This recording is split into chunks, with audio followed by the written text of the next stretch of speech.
All right, so up next we have Corner Office, right? Which I'll just say this right now.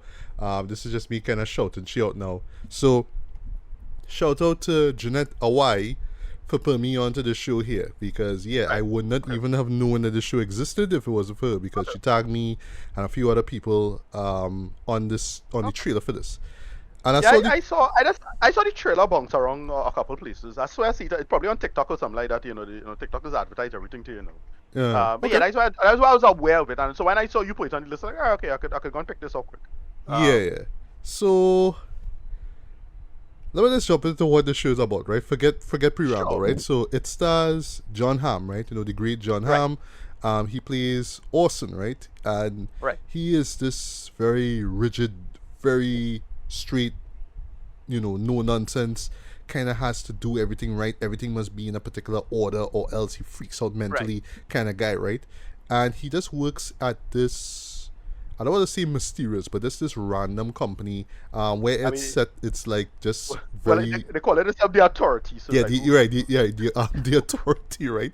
Yeah. We still don't even know what the company is about though, but they mention certain law stuff. That's all we know really. Right. And it's set like during winter time now, so and it has a great opening shot, by the way. Well, this show actually is very, very well shot, though. Joachim Back, that's the guy who directed. First time I'm hearing about this guy, right? So yeah, like the exteriors are very cold, right? Very white because there's a lot of snow involved, right? But yeah, anyway, he's there. First time he's working at this place, though. He sees the other people working there. He runs into this guy named Rakesh, who's played by Danny Pudi. I was like, hey, you community, I bet. Yeah, we know talk about him last week. Right, with Strange Plant, right? Yeah. And a few other people, right, who I already know I'm not gonna really be talking to because they all like talking behind my back and they find it weird, but I don't really care because I'm all about getting my work done, right? We meet his boss, who is played by Christopher. Was hilarious. By the way. Yeah. Hey Adal. If I got the name wrong, forgive me, right? Yeah. And while he's kind of just basically we just hearing this just voiceover through monologue basically, through voiceover narration, he's just sort of explaining how he sort of sees this new environment that he's in, right? So one day he notices this door to a room, right? The corner office, right? The titular corner office, right? And he opens the door, and first thing he notices that there's a light outside. So it's like, okay, why is there a light outside and not inside, right? And not by the side of the door. And he just grows oddly fascinated by this office, right? And for so often, like when he takes little breaks or whatnot, he goes there, and there's a little there's like a vinyl record player there, nice lighting and whatnot. So couch and whatnot, he can rock back and chill, but he does his work there, right? And because of just how well he does his work there, he starts to rise among the ranks, so to speak, in this company, right? But as you catch now, he's the only person apparently that sees the room and can access it as well, right? So everybody when everyone else sees him, they just see him standing up there, faced out, right? Yeah, so everybody instantly, even his boss, thinking, "Oh, you crazy, right?" But it's just in his mind, no, there is this place and there is this room, and if I go there and I could do my work and I could be away from everybody, I could be more credible to the company, right? And you see how that plays out, and we'll stop there, right? So I will just give my quick thoughts on the show here. I know you probably have more to say about it than I do, right? So let's think about it with me, right? So this. And it's only like after the fact that like in the end credits I see it's based off of a short story, if I'm not mistaken, right? This for me would have worked if it was part of like some sort of anthology series, right? Right. Like I was just watching this. A whole movie. Like I was watching this here. Like yes, well, to be fair, the movie is like about an hour and 40 minutes, right? It's relatively short, right? But still, it could have been faster. They could have country down faster. Yeah, but still, while I was watching this, I was like, this could have been a nice hour and 10 minute, episode of see a Something. Black Mirror or something. But Right. the catch though with seeing something like that though is that one, there's not really much anthology shows on TV. So the first one that instantly comes to your mind is Black Mirror. But this show has nothing to do with Black Mirror at all. It doesn't have anything to say about technology or anything like that. Well, there's a show that was like last year that was very similar to this conceit. That I loved. Is this something no? What's the name of it? Severance. Did you watch Severance yet? No. I know. Right. I know. Yeah, that was like the show. I know it was the show to watch last year, but I didn't get Yeah, out to see. there's a lot of Severance in this. Okay, well, you know, maybe that's why I didn't really like that's why it didn't really click with me that much, right?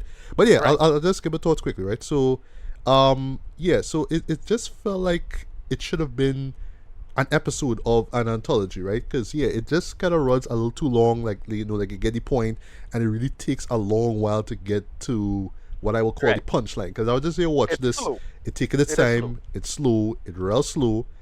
At times, I didn't mind the slowness. At other times, I did. But I was just waiting for the punchline. And then the punchline comes in the last 5 minutes. I was like, yeah, I love that punchline. If it had Yeah. come like 10, 50 minutes sooner, I'd be like, yes, I love this, right? But yeah, but let's get the great out of the way, right? I thought that the direction was fantastic in this. I love how monotone, so to speak, it was in terms of like the cinematography and the colors. Well, I should say the color palette.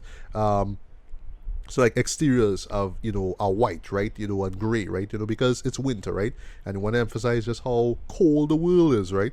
But then the interiors, right? There's a lot of grays and a lot of browns involved, though, and you could kind of see how somebody like Orson could see all this and be like, all right, I had enough of this, right? Just how overly neurotic he is though is crazy to me though. Like I was just kind of wondering if, like, I'll just ask myself if there's like a particular term to describe his condition, but only neurotic came to my mind. I know there's probably something else to describe the way he's like overly, like, not anxious, but just overly observant and like picky about every single thing that happens, right? So Right, case in point, he sees, like, first time you see Rakesh, he has this shade of brown, like with his Yeah, shirt. unkempt. Yeah, it's like he's like, I can't stop but what do this. The shirt, it's just ticking him off. I don't know why, but ticking him off. I just don't like it, right? It's that kind of thing that I don't know how to, or what the term is to describe that kind of mentality. But The way it was anal retentive, neurotic, or what's called that, boy? Not ADHD necessarily. no, but But it's just the anal retentiveness of things. No, yeah, go ahead, just finish your point. yeah. So, but John Hamm was great in this though. Right. He's so great that I felt like his voiceover narration was more captivating than when he actually spoke. To be honest, Right. like when he speaks, it's fine, right? Like he's playing the role, but where he really captivated me was just the narration though, because yeah, you really got that inner working of how this guy thinks, right? I just love the contrast though, just the simple contrast between the offices themselves, sorry, and this corner office that the show is about though. Yeah, like you really see how the lighting is different, how colorful it is, right? There's a great bit involving the receptionist though, and where it leads. All they say, it involves him assuming that she's a drug user. I thought that was so funny. That was so funny. Like, she just brings it up and you just say, oh, so she's into drugs. Oh wow, well that explains it. The boss was hilarious as well, but what was I saying? Like, in terms of the humor, like, it's like I say, it's black, it's pitch black, right? And it's very dry with the humor as well too, by where it's not so much about funny haha, but more like this real weird and the kind of it's funny in its weirdness. That's how I saw it. It's funny in a weird kind of way, right? Even right down to how the co-workers move about him, right? And they're supposed to be more seen than he is. And I love how the show kind of plays with your perceptions and who is crazy and who isn't, right? Even though, to be honest, it's awesome, right? But like, you could, how the show kind of plays that, maybe Andrew kind of weird too. Cause there's moments where I thinking, yeah, the boss kind of like weird, but I'm not sure. He was cracking me up. Because of how he pronounces certain words and how he'll say a word like nobody will say any word like that, dude. Like, what the hell? Like the first like little red flag, right? Like he said something about he did his work faultlessly. Like nobody say Yes. faultlessly. What the hell? Little things like that. But it had me cracking up. But yeah, go ahead, Yeah, sir. yeah. And just few things for you, right? So yeah, as I say, pacing is very, very, very slow though, but the payoff is worth it for me. Um, but even while I was watching this though, I just kept thinking to myself, all right, there had to be something else that going on though, like some other thing that going on, because what I see it here, it's like it's Kafka meets Kaufman. That's what it is. I just Yeah, what yeah, it's that's a good that take. because I off the top of instantaneously my head. yeah, it's you're thinking, stuff like being John Malkovich, right? With the whole 11 and a Right? half floor thing. You Yeah, think a bit yeah, of yeah. Brazil, right? With the whole, Right. everything is all neat and, you just sit in the cubicle and do your work and, Well, it had me question things. thinking. It had me thinking. Office Space meets Right. Yes. American Psycho. Okay. Um, All yeah, right. that's I had a big American Psycho kind of thing in the back because I thought they was trying to pull off. I really felt like they were trying to do a little bit of American Psycho in this because there's so much narration. But yeah, finish your point and I could just All review right, mine. right, yeah, yeah. So again, just going back to like the piece of it, right? Because I just there like watching time and whatnot, right? And I just there like, all right, outside of what the room is about and who could see it and if it's real and whatnot, there had to be something else that going on though. And I was just there waiting for it, but no, it's actually about the room and people not knowing that it exists and what happens there, right? And that Right. was like a bit of a letdown. Like I was expecting something else to happen, right? So in other words, just to round things up, it's almost like this elevator pitch, like, oh, what if this guy works in this place, but there's a room that he could only have access to, but nobody else could see it. All right, and what else happens? What I'll else? I'll Right. just say Yeah. like, all right, what next? What's next? What happens next? And Yeah. yeah, We'll while talk I was about that. watching it, I was just like, what happens next? But no, it just sort of plays out straight to the very end. And again, that's why I felt like this should have been part of like some anthology series or whatnot. It Yeah, it runs could for have an been hour shorter. and just get the Yeah. point, you get the gist of it. It's Yeah. very Black Mirror esque in terms of the Right. psychological vibe of it. But again, it's nowhere. It doesn't even relate to like the whole technology vibe of Black Mirror, right? But whatever. But yeah, the show is what it is. I appreciate it for what it is. I didn't enjoy it or I didn't love it as much as I wanted to though. But just as far as this sort of like weird psychological like dark comedy, it works, right? Again, I just felt like it should have been if it was just part of an anthology, it would have worked a lot better, at least for me.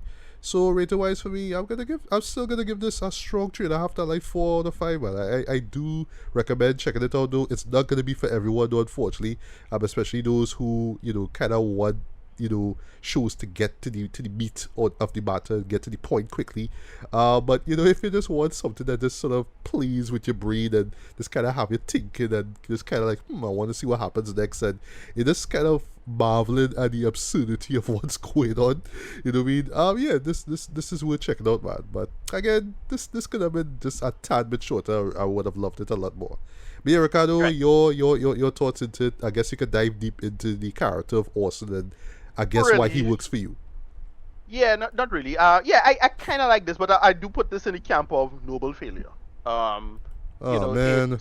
Yeah, because it just kind of fall flat. It is too long. Like again, if this was, as you said, if it was an hour long or so, and it was like an episode of a show like that, yeah, it could have worked. But it just stresses itself out too much. It doesn't land as well as it does. The humor isn't as strong as it could be because yes, it's supposed to be a kind of a dark comedy. And again, as I said before, it really feels like Office Space meets American Psycho kind of thing they're going for, with what the subtext of everything is, especially the show that John Hamm is most known for, which is Mad Men.